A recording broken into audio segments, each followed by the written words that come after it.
the morning on the Fan. Sports Radio 66 WFAN.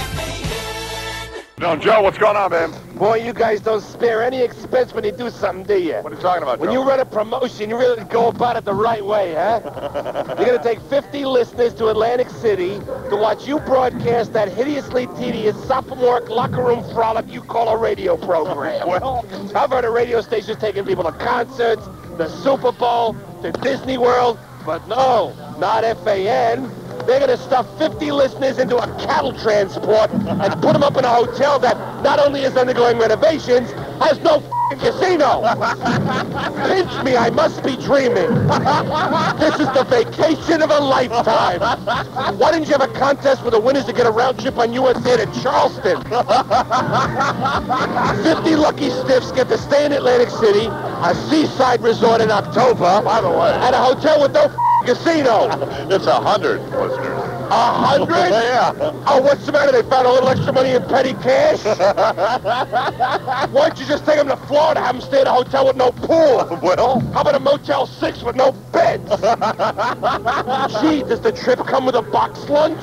well, Are they going to get $20 in quarters? You know what the worst part is? No. You'll be in a penthouse suite, sitting in a jacuzzi, eating caviar with a $1,500 call girl, Yeah. while the listeners are next door in a broom closet, staring at the ceiling, eating saltwater taffy to the romantic drone of a bandsaw. the romantic what? Drone of a bandsaw. Yeah, we kinda- Watch my lips. Well, we kind of lost that. Well, no wonder they're going to watch you broadcast a radio show. Well. They can't swim, they can't gamble, they can't sleep. It's either watch you or go buy crack on a boardwalk. But the most disgusting thing is how you're brown-nosing Donald Trump. Yeah. Really, it's nauseating, Don. I love this. Yes, Mr. Trump. No, Mr. Trump. Right. Ha-ha, you're so witty, Mr. Trump. Right. It's enough to gag a f***ing maggot. What, do you think he's going to peel off a few million and give it to you? Oh. Here, boy, you amuse me. Go buy yourself a Christmas goose. Besides, Atlantic City's the absolute last place you should be going. Really? Hey, why don't we go somewhere where not only you can get booze and drugs 24 hours a day, but let's find some place where you can start a new addiction. I can see it now. You standing by the crap table, cord trying to drag you away. It's 5 minutes to airtime, and you're going, come on, give me little Joe. You stupid bastard.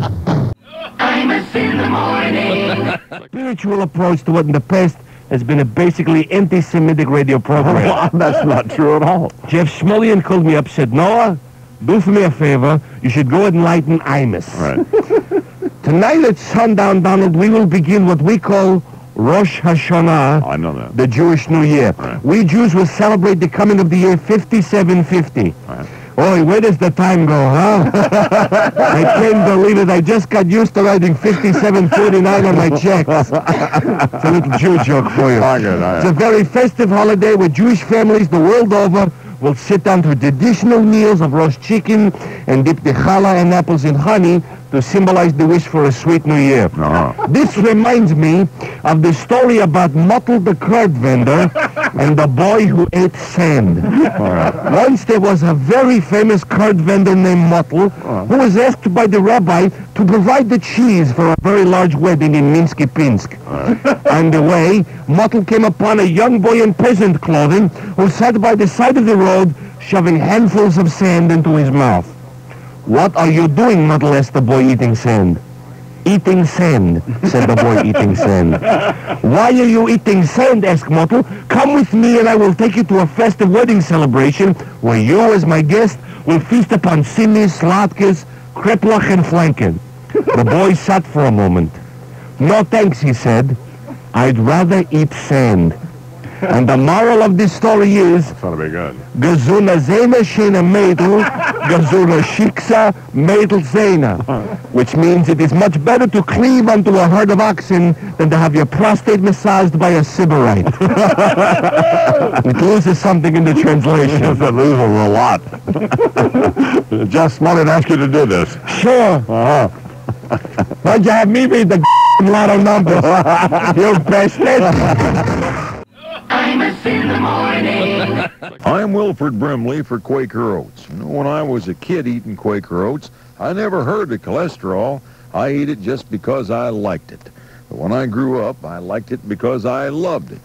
Yes, sir, it had absolutely nothing to do with oatmeal's cholesterol-lowering properties or nothing like that, because... Mr. Brimley, the client would rather that you just stick to the script, okay? How's that? Or just read what's written there, all right? Just pick it up because I liked it. Oh, okay. Let's see. I ate it just because I liked it. Right. So when I growed up some and found out oatmeal could give you a boner, well, that was just a bonus for me. No, Mr. Brimley. That's just bonus for me. Huh? There's nothing there about a boner at all. Well, yeah, well, that's what I'm trying to straighten out here. You see, oatmeal can give you a boner. And if that ain't a bonus in a breakfast food, then I don't know what is. Now just look at this nice, soft, warm bowl of oatmeal I have right here. Now, who cares if it's low this or low that? Now, you drop your drawers. Mr. Brimley, this is never gonna work. What are you talking about, son? It works like a North Dakota whore. I guess I know what I'm talking about, and I love my oatmeal. I know you do, and that's fine, but you're really gonna have to do the spot as they wrote. No, you don't see what I'm talking about, boy. I really love my oatmeal. What are you getting at, Mr. Brimley? I f*** my cereal. You what? Yes, sir, and I'll tell you what, now the only cereal to f*** is oatmeal. Believe me, you try to f*** a bowl of Cheerios, son. That'll kill off a boner faster than anything. Besides, you get that little O sticking on to the point you think you got rickets or something there. But oatmeal, well, you drop your dipstick in that stuff at the breakfast table first thing tomorrow, and you'll gross out your mom. You'll make little sis's eyes get big as dinner plates, and you'll cause Pop to choke on this sausage, and all because you got your sausage in your oatmeal. Oh, and by the way, kids, now you be sure to tell Mom to take that cereal bowl and sit on it. You tell her, I'll just take my oatmeal in a maple tube or a pipe bomb. Either way, it'll be a blast. Imus in the morning. You're the Giants Clubhouse with Joe Pepitone. Joe? Hey, Davey, don't let the door hit you in the ass on the way out. We're in the Giants Clubhouse. Huh? We're in the Giants Clubhouse. I know, he was here looking for a f***ing job. You know, I don't understand all the controversy over this mayoral race. Yeah.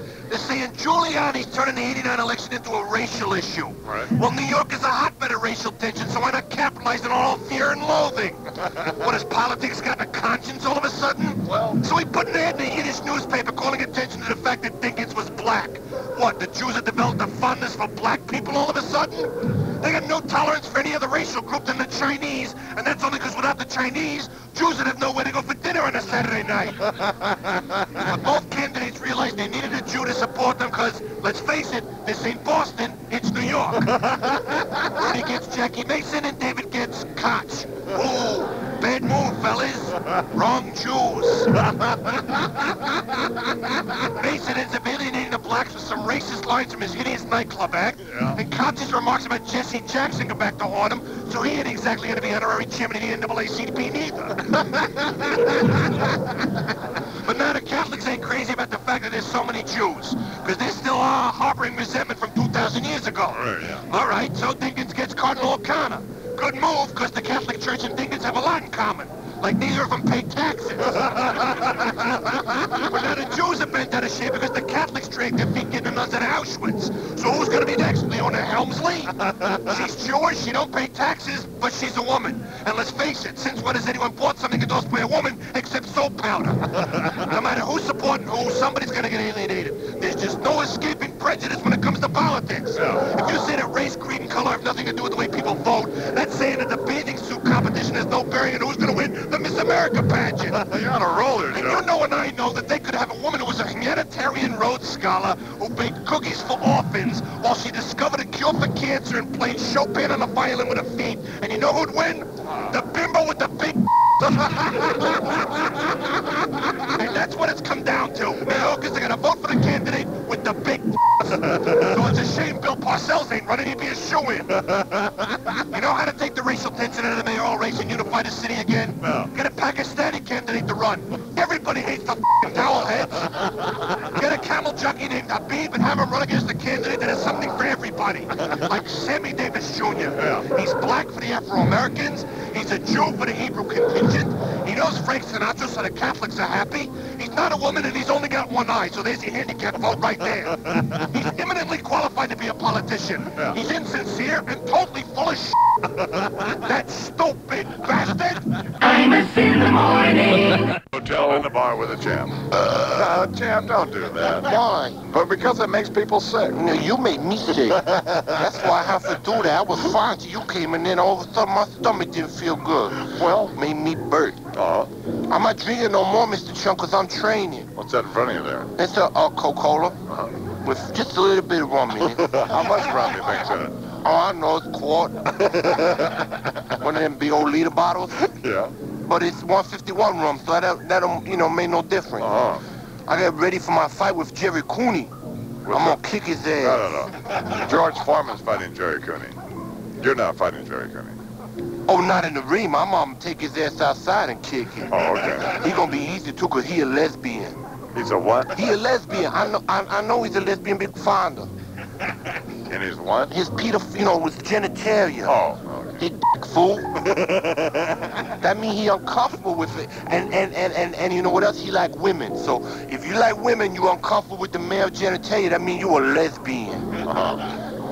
George Foreman, I'll kick his ass too. He's an old man. Yeah, mother-loving, bullet-headed, milk-drinking, popcorn fart. Big old shiny 8-ball head. I'm gonna get him in the ring, punch him in his big old milk dud pork butt. Pip. He gonna go down, I'm gonna go to Disney World. He's going down, you're going to Disney That's World. right, Mr. Trump. Hey, listen, you having your oatmeal? No, I don't. I'm gonna stick my Peter Fonda in a bowl of oatmeal like the man radio tell me to. No, I don't think you should do that. You ever do that? It feel good. I don't think I But you want should let it cool first. I understand You that. put your Peter Fonda in a bowl of hot oatmeal, it's gonna hurt. I imagine it It's gonna be like a Peter Boyle. fine. I'm just in the morning. Make your Peter Fonda Peter Boyle. That's Get good. it? Cause it's so hot. You're with a champ. Let mother. Imus in the morning. I want to hear with Joe Pepitone. Joe, belated happy birthday, man. Yeah, thanks. Thanks for the lovely gift. Well, it's in the mail. Yeah, you gotta be kidding me. I'm listening to this little hedonistic hootenanny you call a radio show the other morning. Right. And I hear somebody doing an impression of a well-respected film actor sticking his in a bowl of oatmeal. I'm trying to eat breakfast over here. But I can't even think of taking a spoonful of Wheaties because I have this picture in my mind of a fat guy with a walrus mustache who's got his penis in hot cereal. You've really hit the f***ing bottom this time. Well, now, wait a minute. What, you only had a year's worth of material, so now you're gonna resort to celebrities sexually abusing the products they endorse? What's next? Jimmy Stewart putting his Mr. Smith in a bowl of Campbell soup? Bill Cosby with his Kodak and a dish of Jell-O pudding? You gotta be more responsible. You gotta remember that the pinheads who listen to this little homo house party take you literally. They have no lives whatsoever, obviously if they're listening to you, so they hang on your every word like you're the f***ing Dalai Lama.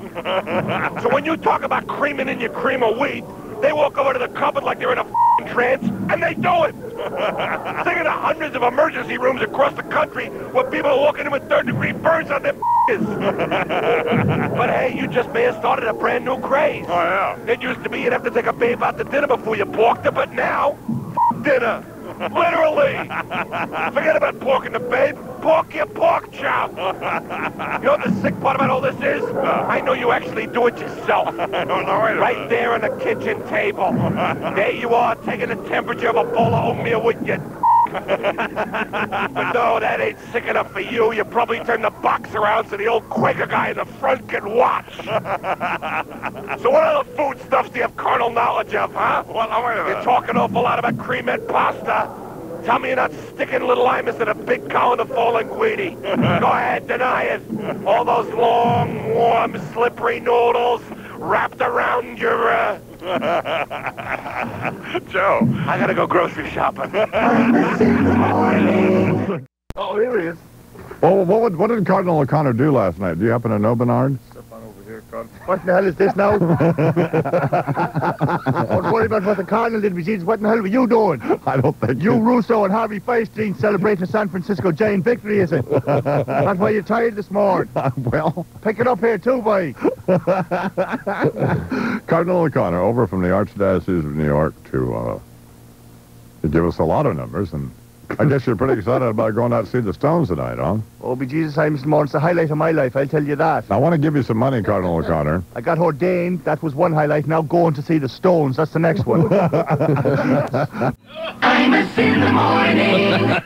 Not too bad, man. How you doing? Your hair looked great in the All-Star game. You like that, huh? I got to clean especially. Oh, did you? Yeah, well, see, they put me up at this really fancy hotel, right? What you do is you leave your hair out there in front of your door at night.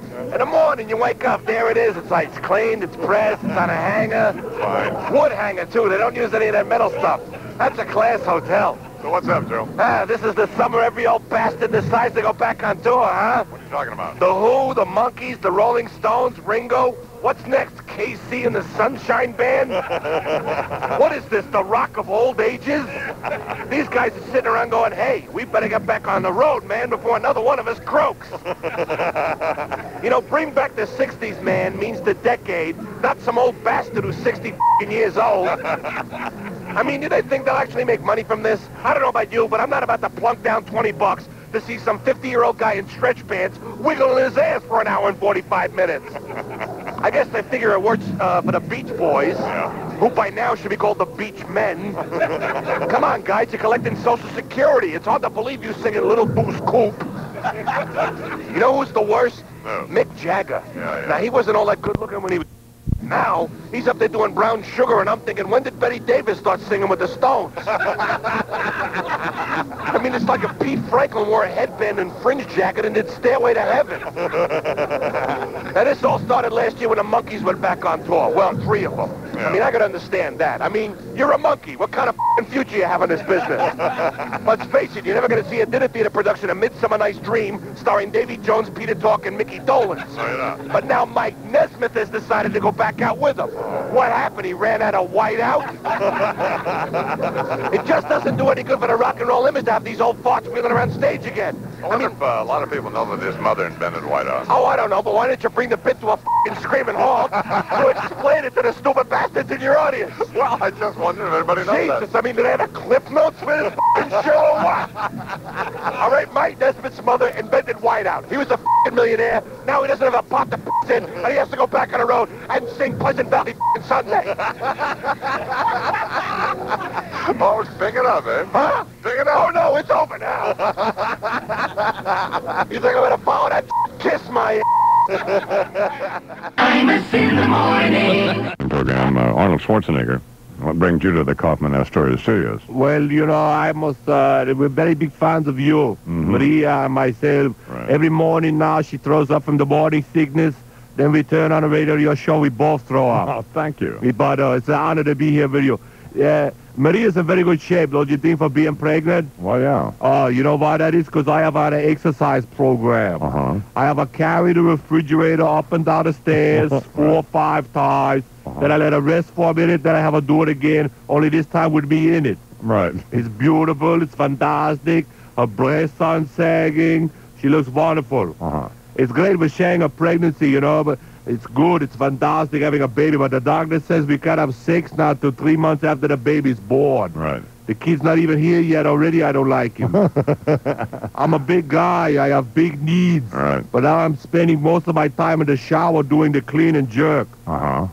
It's not beautiful, it's not fantastic. And it's not funny. No. So I'm trying to get out a lot of my frustrations by throwing myself into my work. Why are you making dirty, icky faces at me? I have this videotape for the ladies, you know. Oh, good. Yeah, because aerobic exercise is good for the women. Instead of looking fat and droopy, Right. they can look beautiful, they can look fantastic. Right. But most women are complaining they don't have the time to exercise. Uh-huh. This program is designed to utilize the time spent doing other things. For instance, when you're doing the wash, when it's on the spin cycle, you do a little exercise. Right. Ladies, if you're listening, join me in the laundry room now. Make sure you have on some tight body stockings or workout suits so that your breasts are very perky and the soft curves of your body are accented. Right. Good. Now just follow me. We're going to start with the breathing. Breathe out, breathe in. Pull your arms back. Thrust out your breasts. Thrust them out. Don't worry about the wash. Forget it. It's got an automatic spin cycle. Don't worry. All right, now we're going to work on the buttocks area. Clench your buttocks really tight. Now release. That's good. Feel the burn. Feel it. Now, squat down so your buttocks are almost reaching the floor. What's going on here? Feel it? You do feel it, don't you? You like it? Of course, it feels good. Now bend over. I said bend over the washing machine. Arnold. It's going good now, isn't it? Got a spin cycle very fast, rocking back and forth. Now thrust your pelvis against the machine. Feel it burn. You like it, don't you? What are they, humping the machine here? Say you like it. What? Say it's beautiful. Say it's fantastic. You love having a big, strong movie star telling you what to do, don't you? Say you love it. Say it. Say you love it. Feel the burn. Say you love it. You love having a big, beefy guy tell you what to do. Hear that? The washing machine. Squeeze your buttocks. Do what now? Did you say the washing machine? Excuse me, I gotta go take a cold shower. I don't think you can do that. Lady, get off the washer. Come on. Imus in the morning.